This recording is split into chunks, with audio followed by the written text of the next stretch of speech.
Hello, everyone. My name is Kate, I'm Lisa. Hello. and you're listening to Artwise.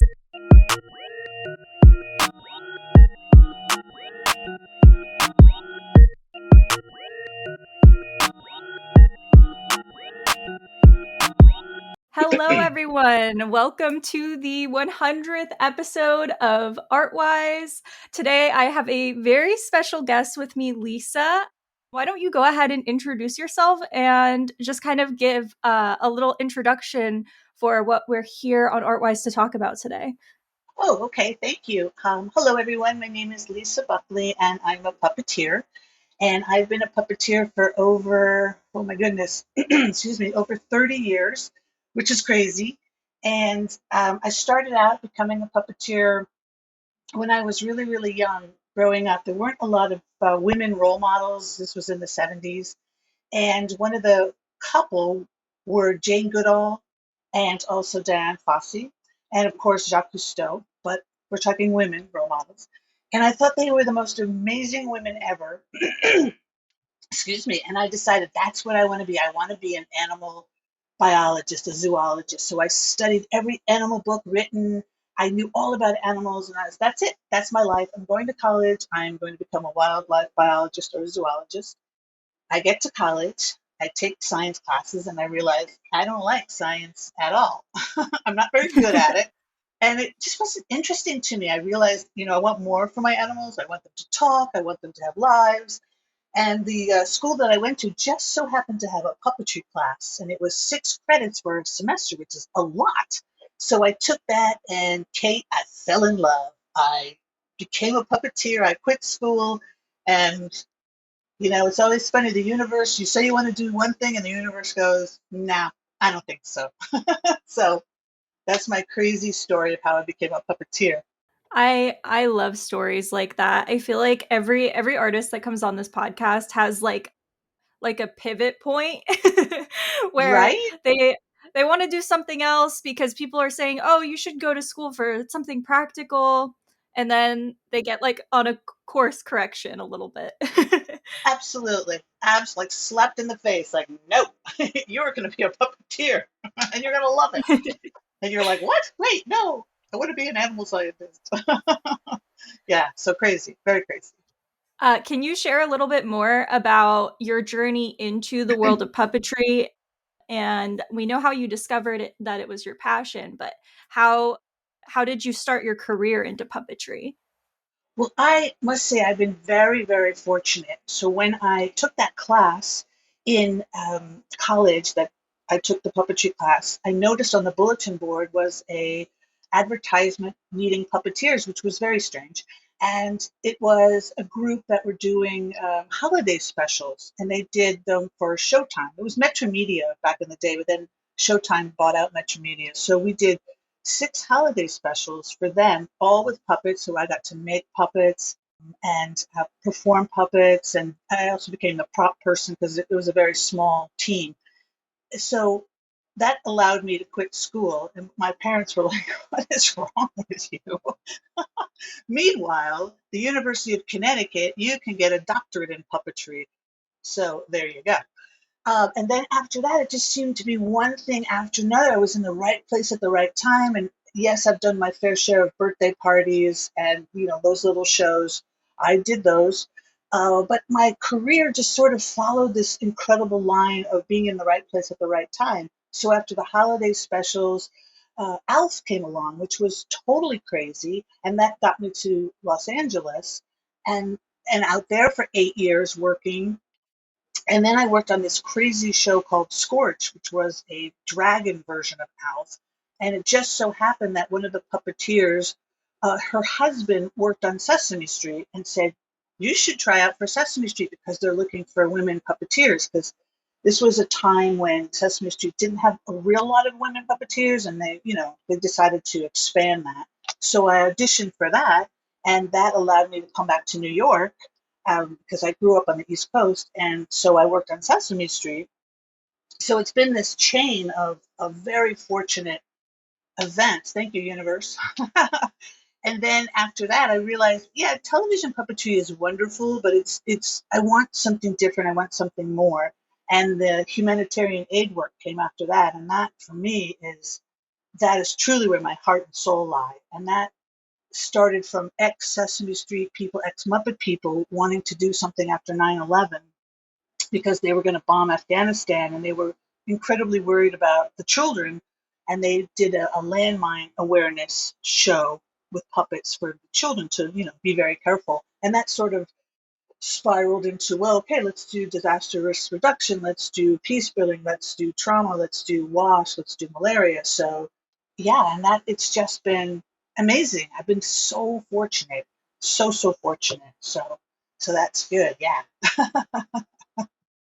That's amazing. I feel like you keep saying I was in the right place at the right time, but Yeah. really I think that when you follow your passions and you're so passionate about something and like like when you find your thing as an artist, as a Yes. creative, as anybody, and you figure out, okay, this is what I was put on this earth to do. I feel Right. like the rest of your path for anybody falls into place so easily so that you can help people through what you love Yes. to do. That's what You're I so believe right. in. No, you're so right. Yeah. You just have to let go and just believe. And sometimes that's difficult because, as an artist, sometimes there's no work at all, and then you begin to doubt yourself and, oh my goodness, what have I done? I can't, I didn't go to college, I didn't finish college, oh my gosh. But it always at the last moment when you're just about ready to say, all right, I quit, the universe says, not so fast. Here's something for you. So yeah, yeah, it's crazy, so totally crazy. Yeah. That's true. I also I read that you are also a teacher and a yoga instructor. Tell me about how you got into that. Well, I got into the yoga because we do these workshops, humanitarian workshops, and I always wanted to bring something different to the workshop. Like before we start making puppets and before we start talking about whatever issue of the day we're talking about. And it's difficult to sometimes get people to open up. So I was taking yoga also because the plane rides to where I go are so long. I needed something for myself too. So I started doing yoga and I really loved it because puppetry is a very physical sport and you need to be in some form of shape and you're in a pretzel position most of the time when you do television puppets. So doing yoga has helped with that and meditation. So I would bring that to the participants in the workshops and I would offer it in the morning at 6 o'clock in the morning. And I was always amazed how many people came when we would just have a circle and we would do simple meditation and chair yoga really and breath work. And it was so wonderful to see all the people just say, yes, we need this too. So I would offer that. And then I got my 200 hour in yoga and then we would play like these crazy games. Play is very important too because that people suffering from trauma, it's a breakdown of their personal relationships with other people. They become disconnected. So play and yoga kind of helps make that connection. And you're working with aid workers too who are absorbing so much trauma that you want them to have strategies to help them deal with some of this. So I'm also not only doing that, I've also branched off with a couple of lovely people at Your Direct Path, and we're offering trainings on yoga, puppetry, and play to help train other teachers, aid workers, hospital workers, whoever works with children. So yeah, it's expanding the puppet world even more. So yeah. That's amazing. And so when you teach, like when you do yoga instruction, do you have like separate classes for like adults and then also for children too? Or Yes, yes, okay, yes. And then sometimes when we're doing it with the puppets, like this puppet here, I'll show you one of them. This is just a simple hand puppet. We make the puppet do the yoga, and the puppet teaches, the kids how to breathe. Morning, Kate. How are you today? I'm just a simple hand puppet, just made out of some fleece, and I got little stick arms, but I'm a yoga instructor actually. 200 hour. Thank you very much. Yeah, and I can that's teach you how to amazing. breathe. Yeah, you just breathe in through your nose, hold, and then exhale through your mouth. Very good. You're a natural. So Thank this you.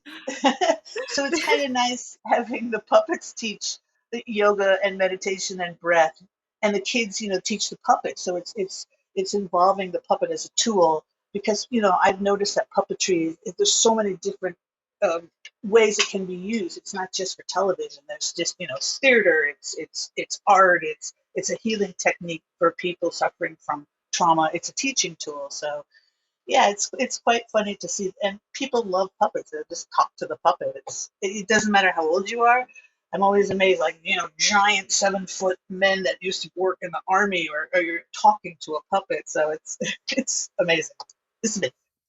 I love that. If I so I've been trying to learn yoga for a while, but I've been following because I meditate a lot and I'm a Oh really heavily I don't know if you've listened to any of the Artwise episodes or not, but I'm heavily into like the spiritual space, and I know that yes, yoga would really help me. I am so bad at it, but I just started, so I struggle with, like, I do forget to breathe. So if feel like if I oh yeah. had like a puppet telling me to breathe through it, I feel like it would do much better.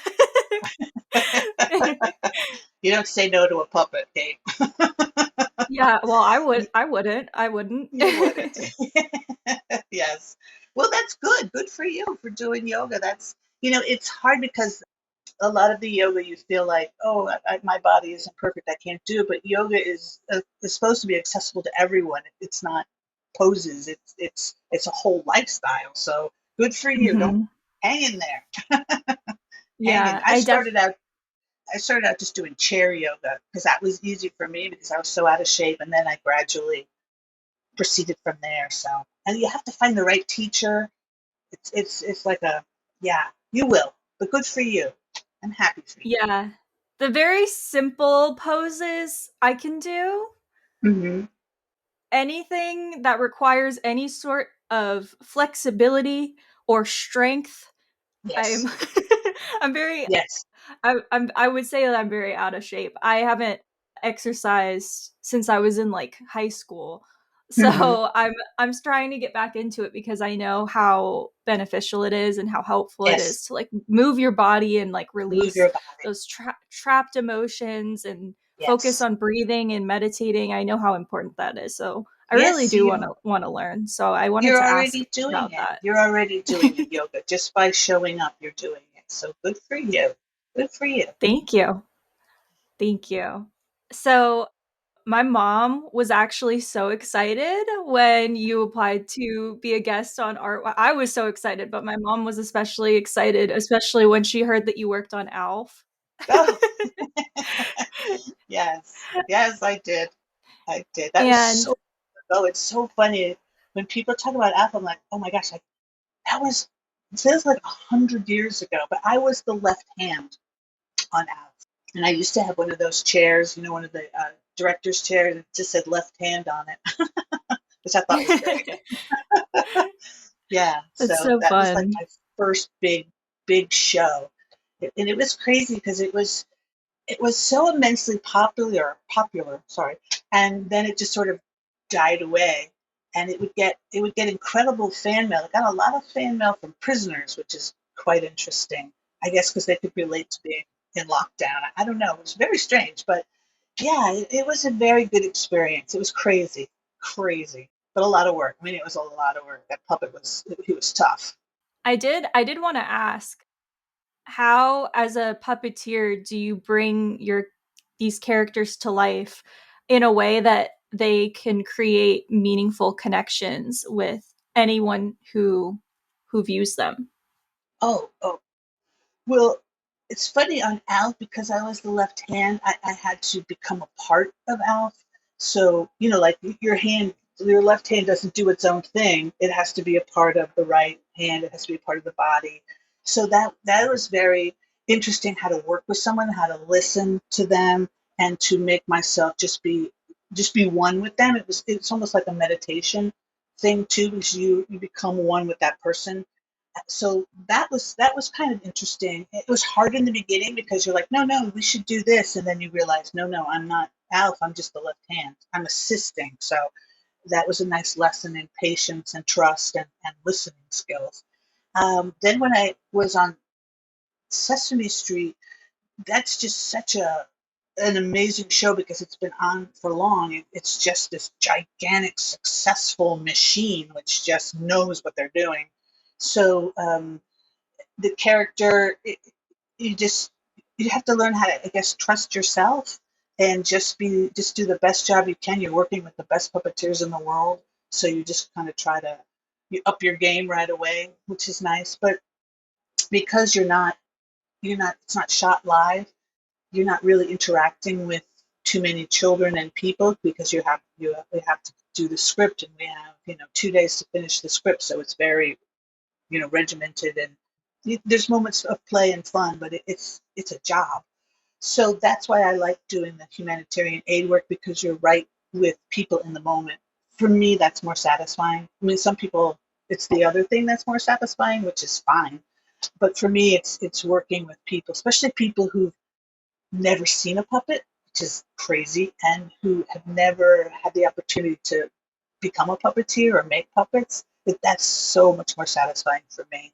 It's joy. That's that's so cool. I can't even imagine like taking that path. How can would you feel comfortable talking about how the people around you were reacting to kind of how your career in puppetry unfolded? Because I was thinking like I can't even imagine like if I had a friend who like was a professional puppeteer, like that would just be so cool. Like I don't know, did your family and friends, was it like a positive like that is so cool, or like how did that go for you? It's funny. At first, my parents were like, "What? Why are you doing this? Why do you want to do this as a job?" They couldn't understand it until I worked on ALF, and then they were like, "Oh yeah, my daughter works on ALF," which was just such a funny. I know, such a funny chain of events there, change of heart for them. They didn't really understand it too much because I'd say, "Oh, I'm doing the Macy's Day Parade," because the Sesame has a float on that, and they couldn't wrap their head around what that meant, because my father, he worked at IBM, so he was very corporate world, and he could not for the life of him understand how you make a living doing puppets. And it's like, sometimes yes, I do make a living, but sometimes I don't make a living. It's very up and down, which is another, it's difficult in itself. It's being a freelance person. Another whole job, because you got to send stuff out and you have to audition. And I'm not very good at auditioning. I don't know. I don't understand it too well. If you give me the job, I can do it, but to audition for it, I have trouble with that. So I tend to create my own puppets and my own puppet shows, so I don't have to audition. And I'm lucky because my husband is a puppeteer, and he is an amazing artist, and he makes the puppets. So I mean, he works in a school now, but he was for a long, long time a puppeteer too, and he's very good. And my kids, they were funny in the beginning. They loved it, and then they were like, "Oh God, Mom, please stop with the puppets." And I didn't stop. So yeah, it was crazy. It was very crazy. But now they think it's cool. They think it's very cool. So, I think and it's it super is. cool. Yeah, me too. Me too. Yeah. So I was also wondering, with all of the humanitarian work that you do currently, and working on television as well, how do you believe that in like those different areas that puppetry can benefit people in building those interpersonal skills, in building empathy, and also in their communication abilities? Well, the beautiful thing about puppetry, first off, is there's so many different kinds of puppets, and I think there's a puppet style for any type of learner. So, and puppets, they're almost like they're just filled with magic, because they affect children. Children obviously resonate with puppets right away, but adults do too. And I mean, I've worked with hardcore, army guys, and the first day they were terrifying. By the end of the week, they were singing and laughing and making puppets. And I would say, okay, guys, it's time for lunch. And they'd be like, no, Lisa, we have to finish making our puppets. We need to put the googly eyes on. No, no, no. They, they were so fun. And it's always the men.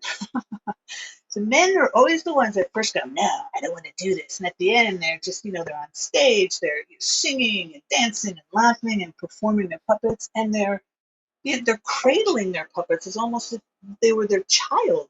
It's so funny. They would never leave it on the floor. They would always take care of it. They named it. It's such a joy to watch. And I think that's the power of puppetry. And puppetry is self-expression. If I said to you, okay, Kate, I want you to make a puppet that represents sadness, and whatever you made is perfect and it's right. You can't get it wrong. So I think that is a wonderful thing about puppets. And puppet making is a social event. You're working together, you're exchanging ideas. Like if we wanted to talk about wash, open defecation, how do you talk about that in a place where it's such a sensitive subject and culturally extremely difficult to talk about? How do you talk about poop and open defecation and getting people to realize the connection between open defecation and disease transference and diarrhea, which kills so many children? Well, I'll show you. You make a Mr. Poop puppet. Hey, Kate, Oh my what's goodness. happening? I'm Mr. Poop. That's right, I'm a talking poop made out of a sock. I'm totally made out of a sock. I got beads for eyes, I got little flies on my head, but I know all about poop. Oh my Hold on, goodness. I gotta show you my friend. So, this is my friend Cholera. That's right, it's Cholera. I Oh love my you. goodness. And it's just a piece of material stuffed on a stick with eyes and teeth, and it becomes Cholera. I love him so much. Do you know why, Kate? Do you know why I love Why? Cholera? Because it makes Why? people sick. It makes Oh people my sick. goodness. I'm awful. I'm a bad poop. Oh my goodness. so so this is like an icebreaker, because when you're sitting in a circle, and there's something always wonderful about sitting in a circle, it gets people to talk. I think it's because it's an ancient way of people sitting together. So you're sitting here and you're making your poop puppet, and it's just a sock stuff, and then you're talking about pooping. And I think because you're making it and you're looking at it, you're not looking at each other. Everyone is in the same position making the puppet. It just opens up discussion on a sensitive subject, and you get all these ideas and you get solutions. And they tell you, like in one place in Africa, it was the fathers would be like, well, they want their kids to poop in the front yard because it shows the village that they can feed their children. I would have never have known that.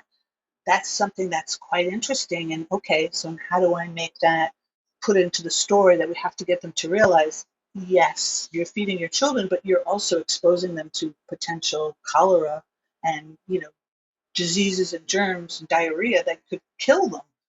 So, and also, what was the other one? There were women in Bangladesh, and they would, I think, like the UN made them toilets, and they wouldn't use the toilets. And when they asked why, they said, "Well, we like to go out in the field in the morning, all the women, and it's where we get to complain about our husbands, and it's like our little coffee time." So they weren't going to give that up because that was a part of their routine.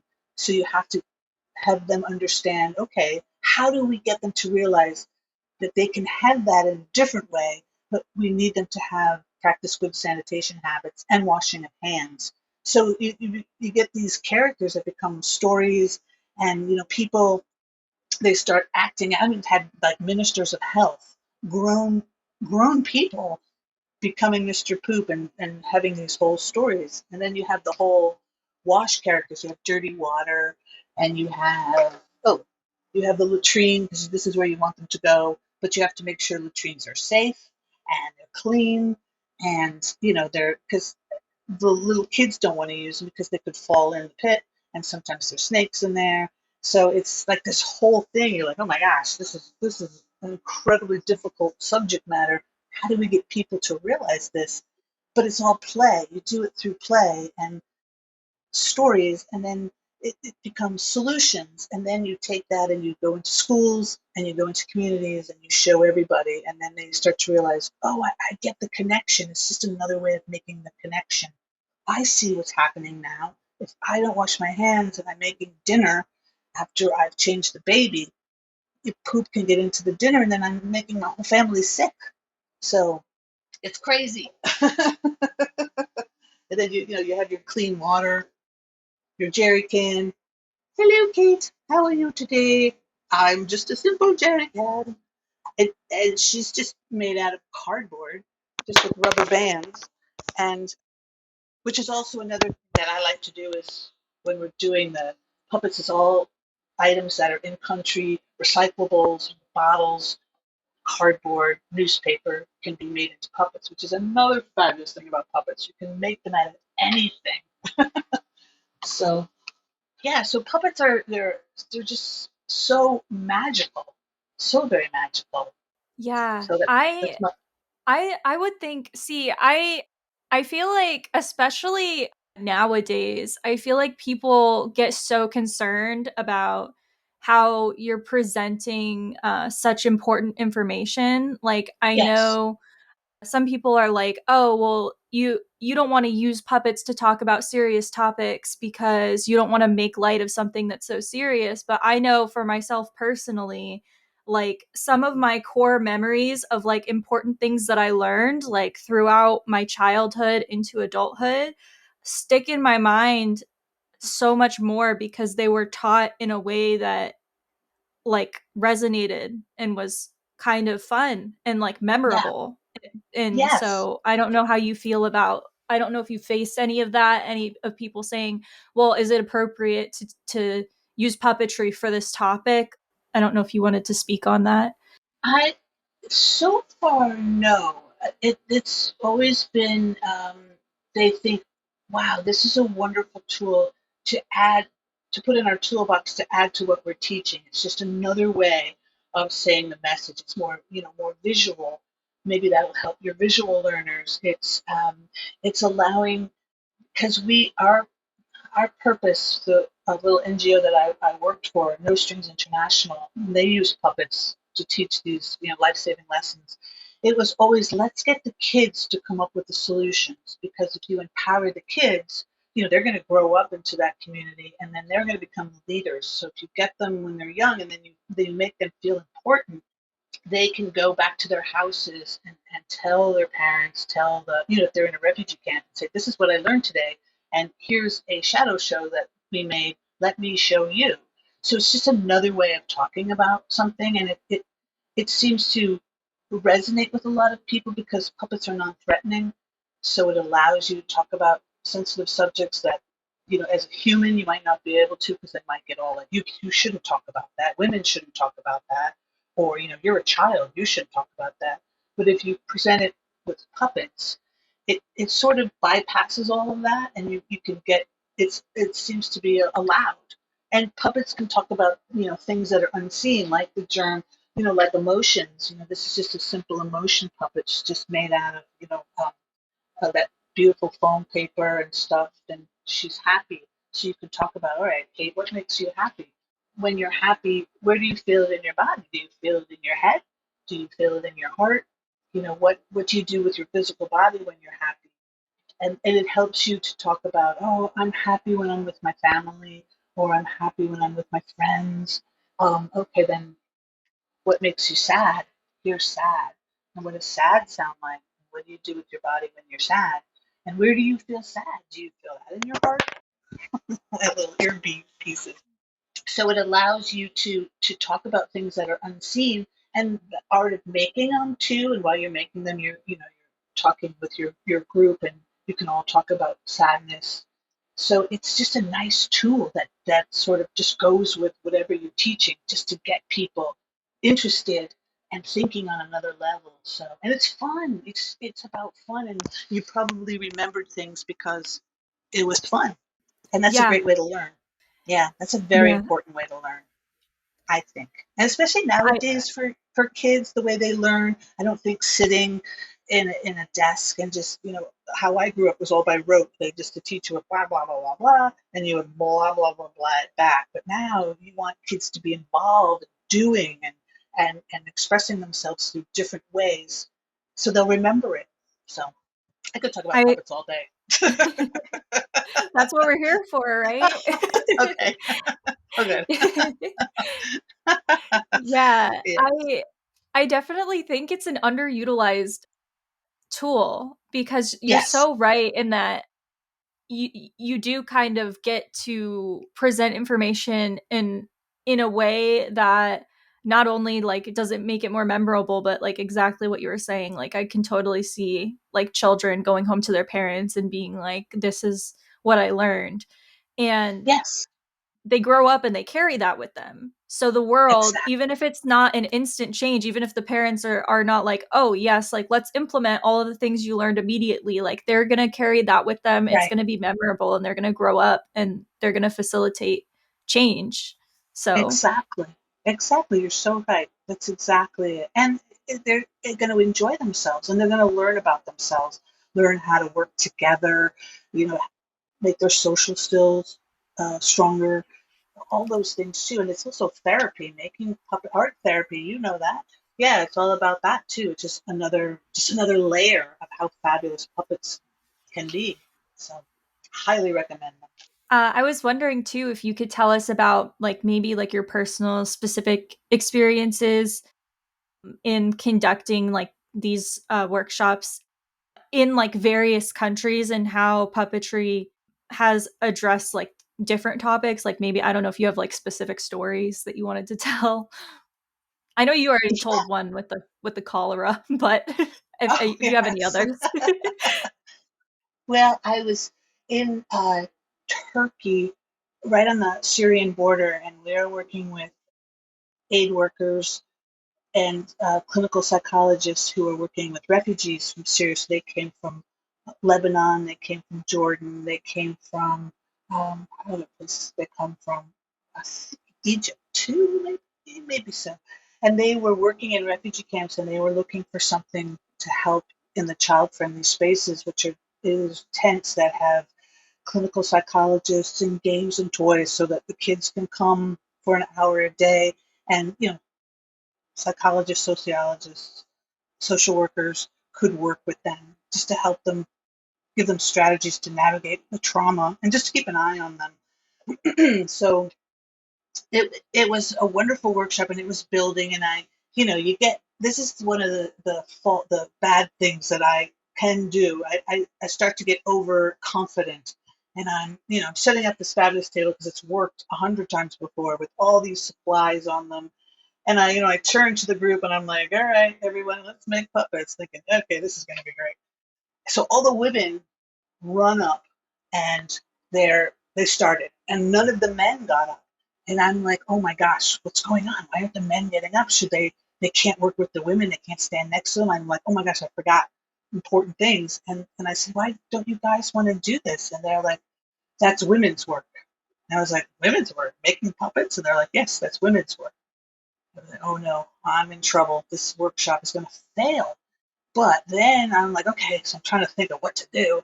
Meanwhile, the women are up there and they're laughing and they're talking, and I'm watching the men, and the men are like craning their necks, going, "What are they doing over there? What's going on?" They're laughing, they're having fun. What's going on? So one by one, the men, and they went to the table, and soon they were like shoulder to shoulder, grabbing supplies and talking and laughing and making puppets. And you just have to know your audience, who you're working with. And then again, like I said before, at the end of the workshop, I couldn't get the men off the stage. They wanted to do 5 shows instead of one, because everyone had to do a show.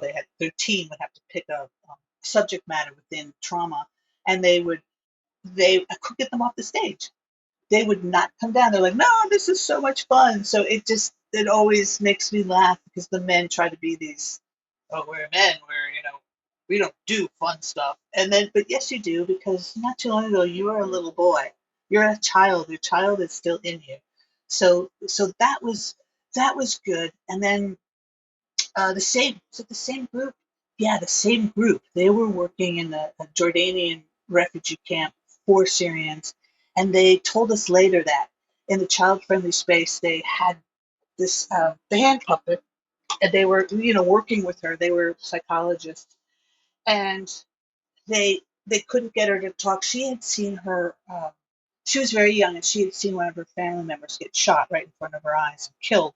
So of course she had trauma, and then she had to leave her homeland and go somewhere else. So they were working with her with this, simple hand puppet, and it wasn't being very successful. So they, wrapped it up for the day, and they said, okay, thank you very much. Come back. We'll come back again. And as she left, she grabbed the puppet, she put it in front of her face, and she started to use the puppet to tell the story of what she saw.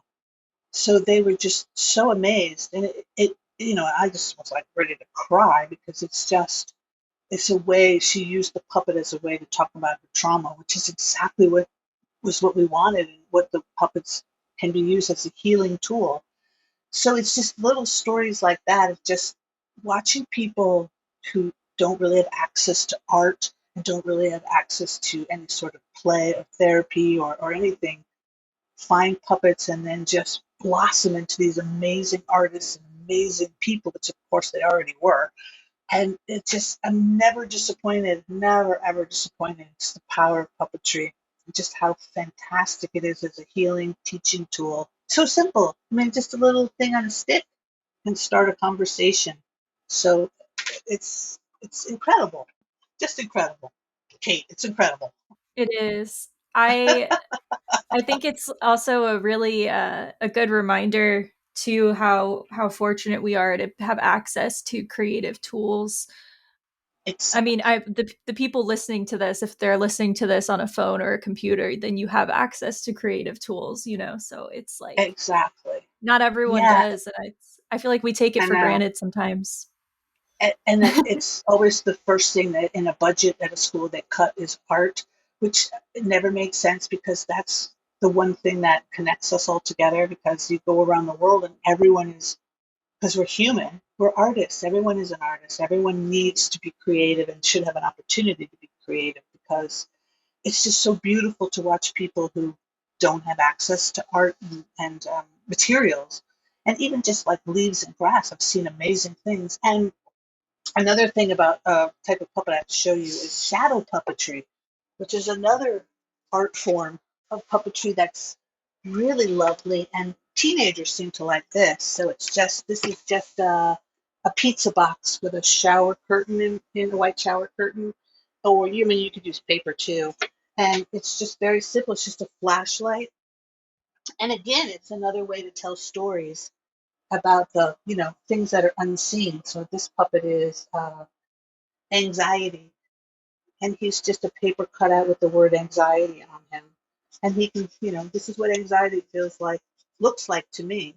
And he can have a name and a story, and that's my anxiety. Or you get there's always really incredible creative people too. The sun, and he's just paper with sometimes it's just candy wrappers, colored candy wrappers is used as the gel. So, and I've seen amazing stories just told with a cardboard box and a flashlight that'll make you cry.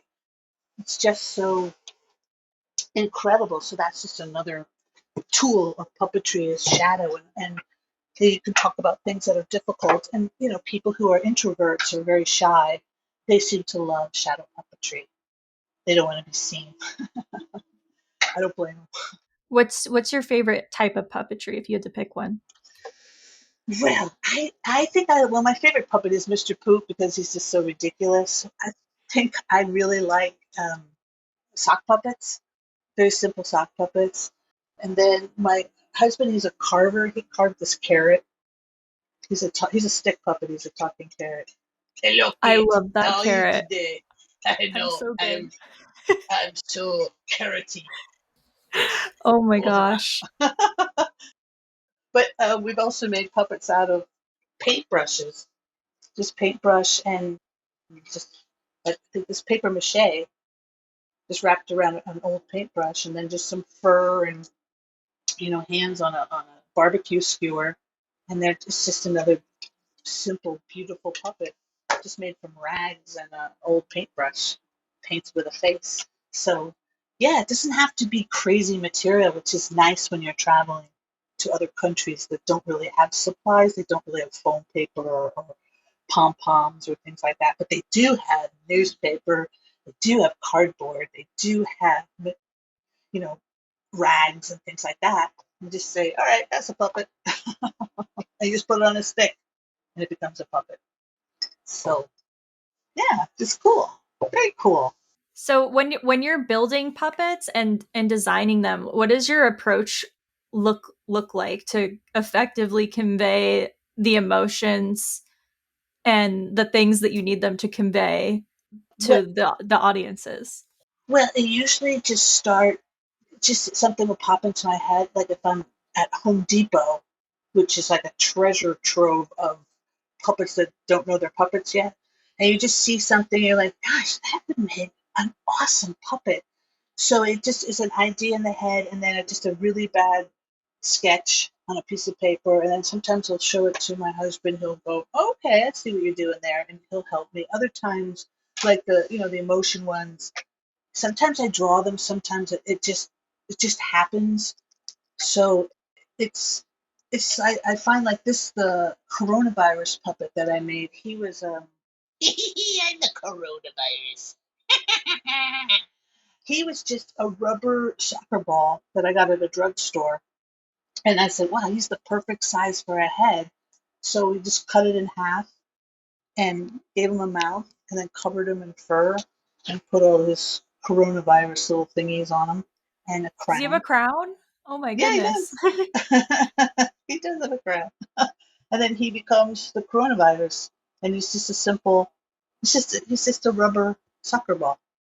That was like Is there $5. is there a strategy behind why he has a crown? Corona is a crown in Latin, so he was Really? the yeah That's interesting. I didn't know that. That is yeah. so So cool. that's why he has the crown. And it was during the lockdown and didn't have anything else to do, so I said let's make a coronavirus puppet because he's the unseen. You can make it. I mean, that's the picture of me had all these things on him, but then he becomes a character. I'm the coronavirus. Don't wash your hands, Kate. And he's just got foam teeth and a foam tongue, and yeah, I don't know if you can see in there, but he's just cardboard and tape and foam, and the foam is the soccer ball. It's cut in half, and he's Wow. really light, and he's super light. It's just Yeah, so but he's crazy to think about like a little soccer ball from like the store. It just becomes like a whole being.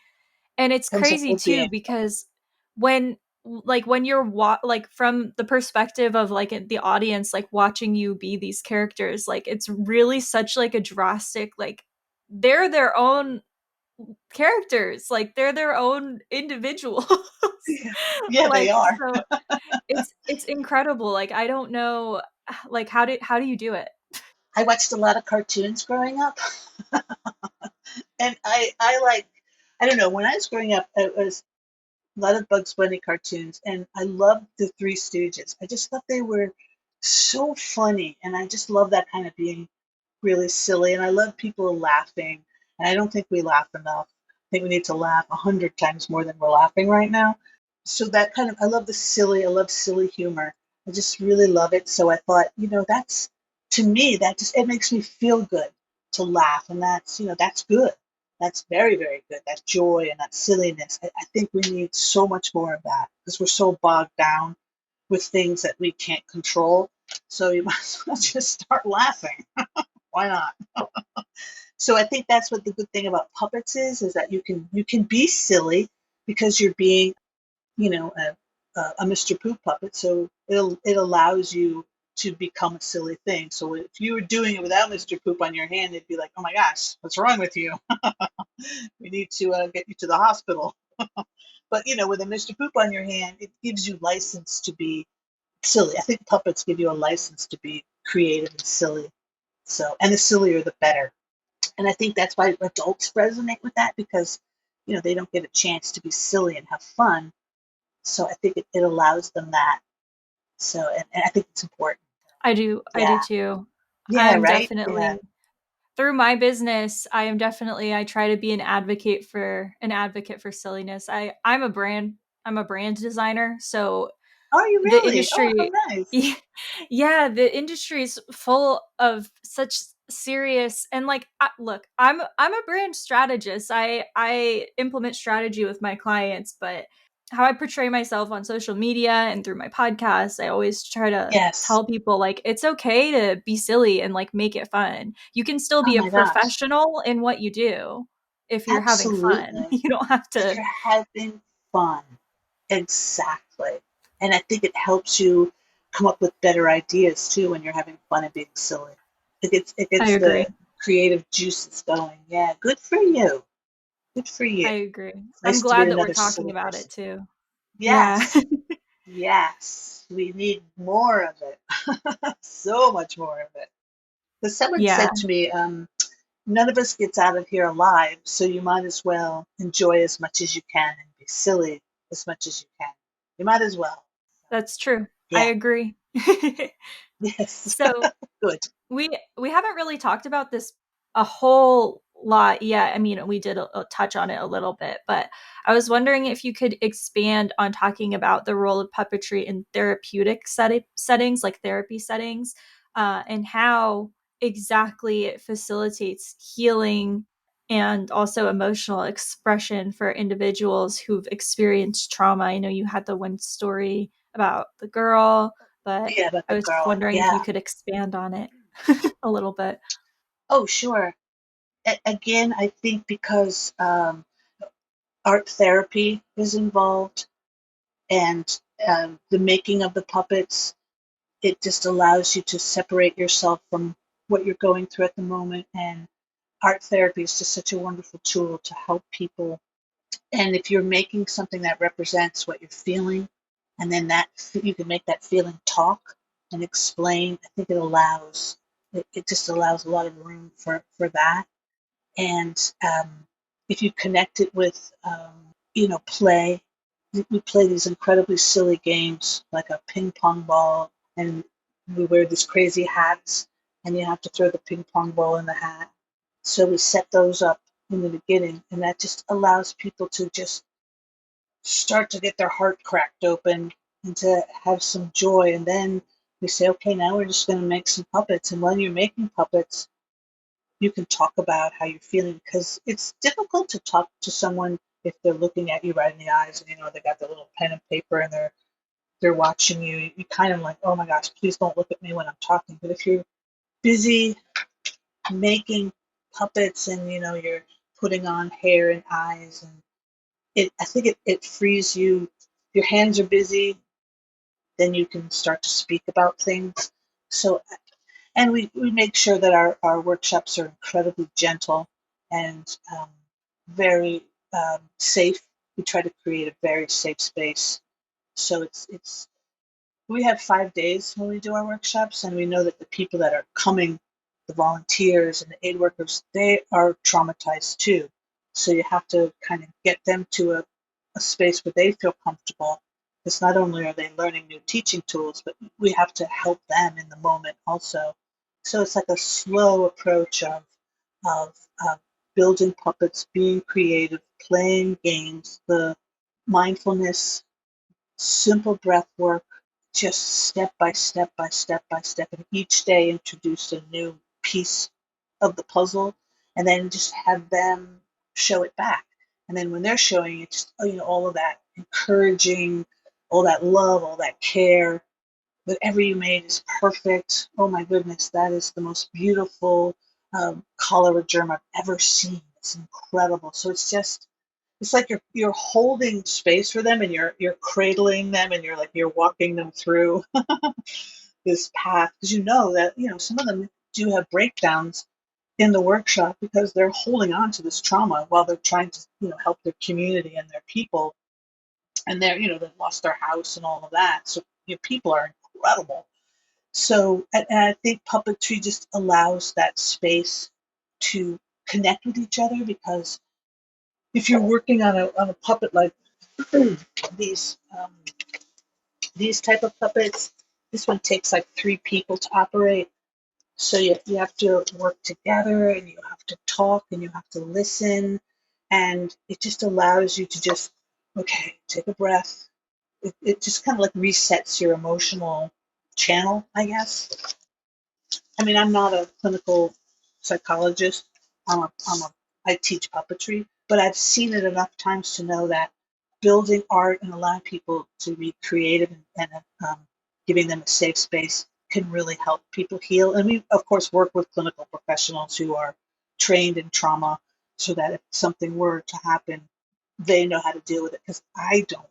I mean, I can hug you and be there for you, but I'm not a professional.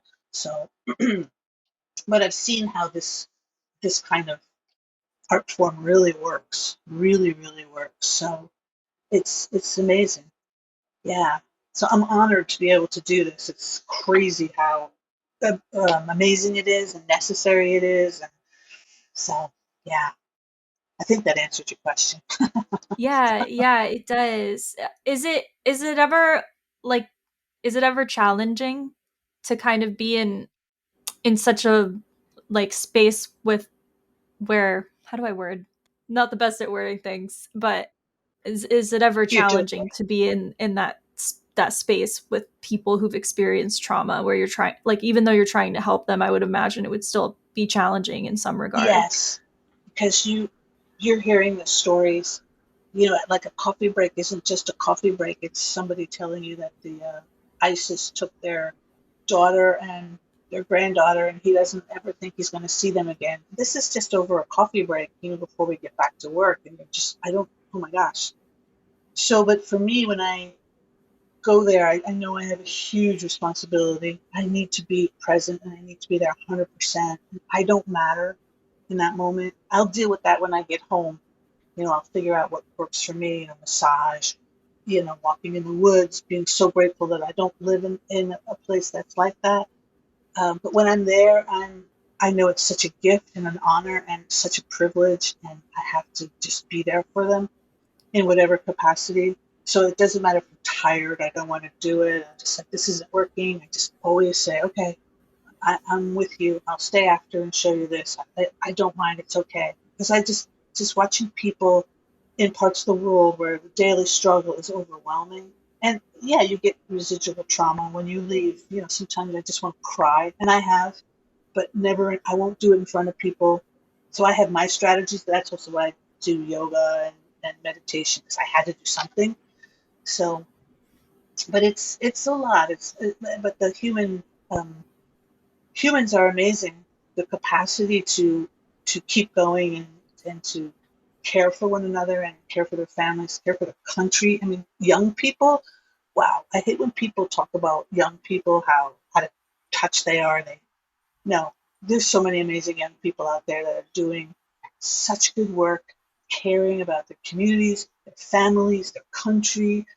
It's it's amazing. It's amazing. Young people are so special. Excuse me. You're a young person, so you don't have it easy. Well, I also kind of like looking back, doing research. I feel like no matter what generation the youngest generation is at the time, like they always get flack, Yes, you know? they Like it always do. Yeah. Excuse me. Ooh. You're right. The youngest generation, no, but it seems particularly nowadays, the younger generation gets even more. And I'm always just like, no, I've met so many incredibly young people that are working so hard and with such love, and not only dealing with what they have to do, but also dealing with climate change and resources that are drying up. And they're still like, it's okay. We're gonna fix this, or we're gonna work really hard to try and fix this. And it's just amazing. It's just amazing. I'm always in awe of young people. I've met so many. I'm very lucky. yeah, I feel You're in like we're good company. definitely thanks. I do feel like we're kind of in an age where it makes it in a sense it's more difficult because everything's kind of just at your fingertips. Anything you want to learn about, anything that you want to educate yourself about, you don't Yeah, really necessarily have to, and this is just my belief, right? And, sometimes people get mad at me for saying this, but I didn't finish college because I figured out what I wanted to do. And then I figured out that I didn't need to go into hundreds of thousands of dollars of debt to do it. So I decided not to. Exactly. Good for you. Good for But you. we're also, I feel like the reason why it kind of seems like maybe we get more flack for like the younger generations is because also the same reason everything is at your fingertips and anyone can go on the internet, any random person can go on the internet, say something, whether it be positive or negative, and it just Yeah. spreads like wildfire. So I Yes. I don't feel like that was really very common, you know, 20, 30, 40 years ago. So Not at all. Yeah. it can be good and You'll it have can be to. really bad. So Yes. Yes. but that's That's very, important. very That's why true. it's important we talk about these things. So I'm glad Exactly. Exactly. And it is a lot. And it makes people nervous to talk about things that they feel are best hidden away. And sometimes they need the light of the sun to disinfect them. And you have to talk about it because everyone is different. It's People are different now. You learn differently. And young people, you're right. College is so expensive, and to live in an apartment and to pay for food is so expensive, and wages haven't kept up with prices. And it's just, and you can navigate a different way to make money. Like doing this is it's so different and so cool. You don't, necessarily have to go to college, or you can go later. You don't have to go when you're 18. Why would you? It's too expensive unless you know exactly what you want to do. Why not wait? Like my kids, when he graduated high school, I made him travel around the world. I said, you need to go see the world. And he did. He left for like 9 months. And he came back, and, you know, um, it was such an experience for him. It was like going to college. So there's different ways to get educated. So, yeah. And there's different kinds of people for different ways to learn. So not everybody should go to college. It's difficult. It's not easy going to college and sitting there. I mean, if you're not that kind of learner, why would you go there? So, yeah, I yeah, agree. I yeah, agree. yeah. So we are coming up on an hour, but I do have one more question Oh before we gosh. do your self promo. I think no Artwise guest comes on here and doesn't answer this question. I ask everybody. Oh gosh. So, like your past self at the beginning of your career, just aspiring to do what you're doing now, or maybe you didn't know what you wanted to do now, but your past self. What advice would you give to your past self, or anybody who is an aspiring puppeteer or who is interested in using their craft to do humanitarian work and make a difference in the world? What advice would you give? Well, I think for me, the one thing is don't give up. Never give up. Never surrender. Galaxy Quest. Yeah, just don't give up.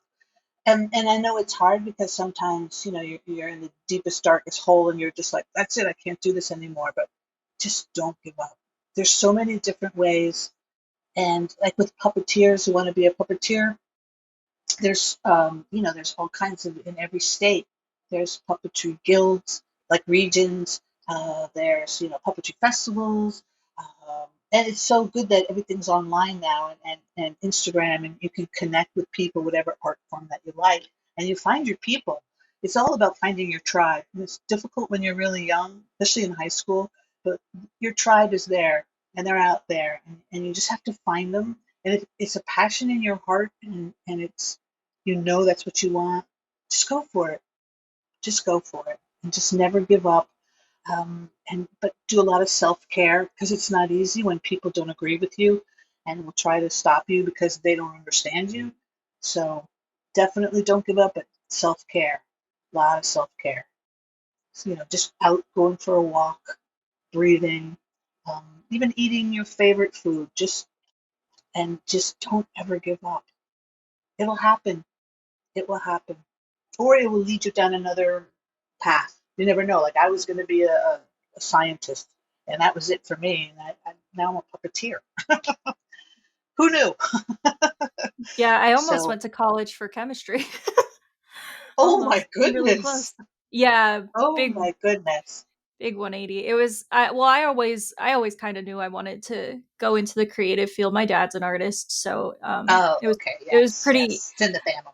Yeah, but then I had all my teachers in my ear being like, "You're so smart.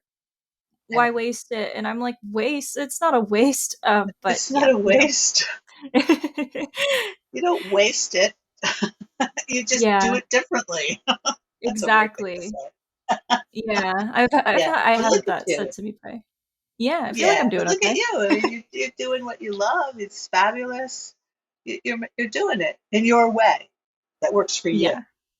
It's not going to work for Yes. everybody, and you can't copy someone else. They can guide you, like, okay, that person is successful. What are they doing that makes them successful? And, take the bits that make sense to you and discard the rest and figure out how to make it yours. And then just because everyone has a voice and everyone is important, and no one can say it the way you're going to say it. So everyone is necessary and needed. You just find the way that works for you. That makes you happy. If it doesn't make you happy, don't do it. Makes you happy, 'cause it's a lot of work, then go for it. Go for it. Why not? Right? Yeah. I Yes. couldn't agree more.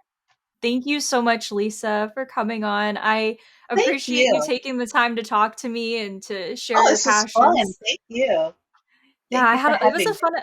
fun episode. But I do want to give you a chance to do your self promo. So if you want to go ahead Okay. and tell everybody how they can support you or anything at all that you want to promote, the floor is yours. Oh, thank you. So my website is sattva creativearts.com, sattva, Sattva, creativearts.com. That's also my Instagram handle at Sattva Creative Arts. And I'm working on something new, which is a training program with my lovely yogi meditation friends. And it's I have to look it up here, yourdirectpath.com, and you go on there and it will have all kinds of information for yoga and meditation. But there's a at play little icon.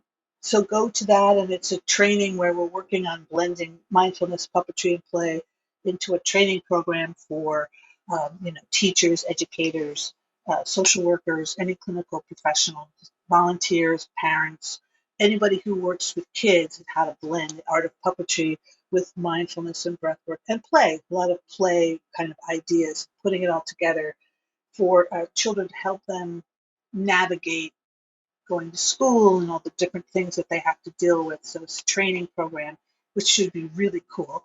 So yeah, those are my three things. Oh, but one thing that I'm really working on now is a puppet program for menstrual health management. That's a passion of mine. So I'm making these puppets that deal with menstrual health. How do we talk about this in a fun way that's culturally appropriate? So this is just a little pad puppet, and I talk too. Hello, hello. Again, I'm simple.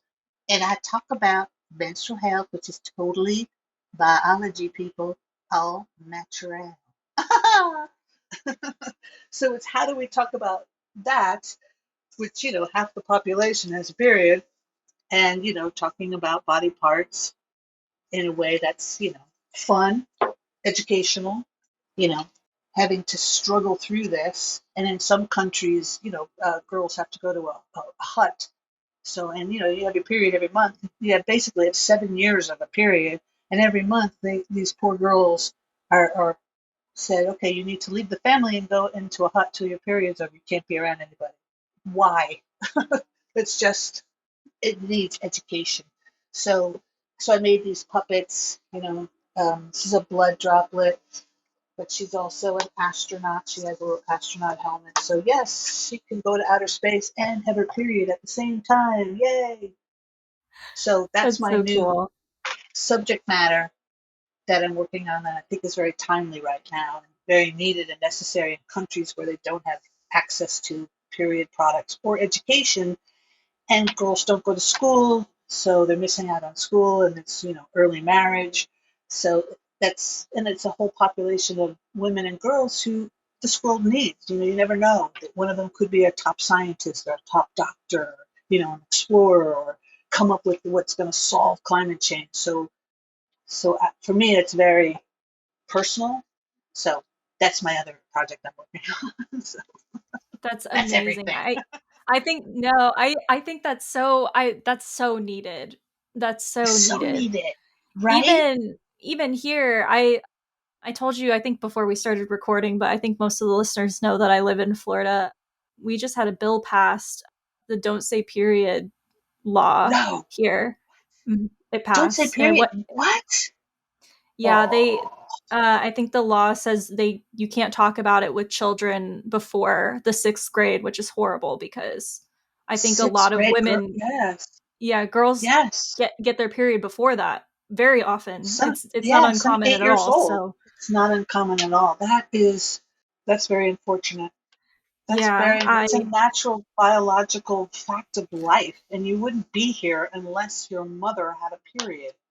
So it's it's, especially upsetting because if a girl younger than that middle school like 6th grade mark is actively having a period and she goes to the nurse, like the nurse legally can't explain to her what's happening, so she just has to think she's dying until she's able to go home and her parents are able to explain to her that she's yes, fine.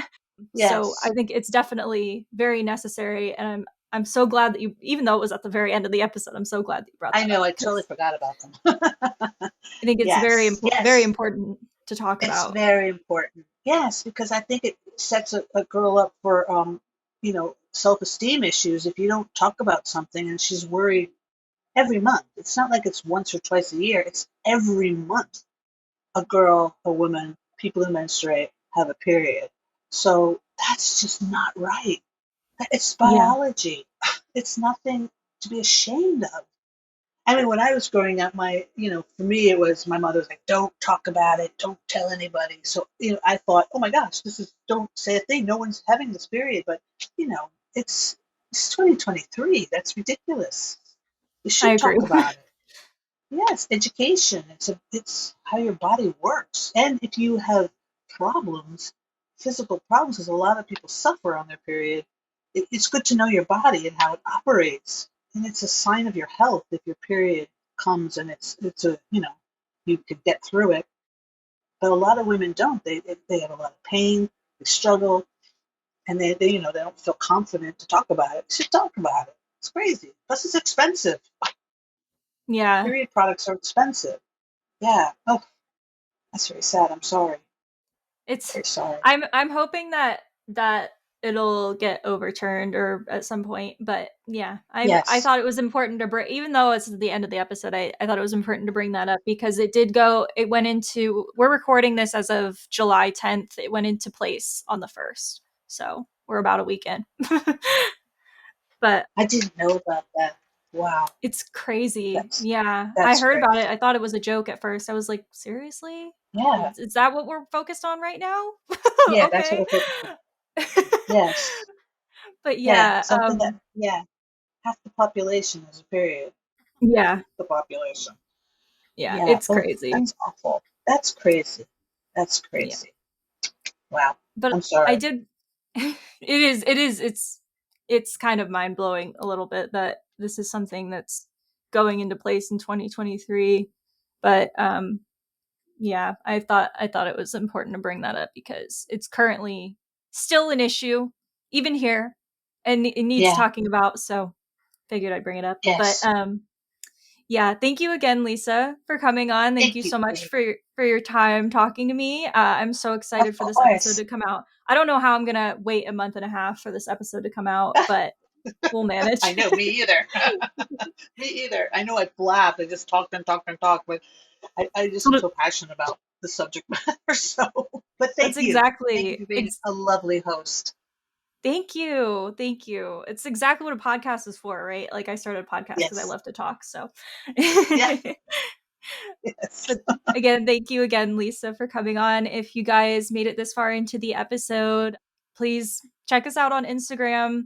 All of Lisa's support links and the support links for the podcast and a link to our Instagram and everything will be in the episode description, as always. And wherever you're listening, if you could leave us a like or 5 stars, it really helps us out.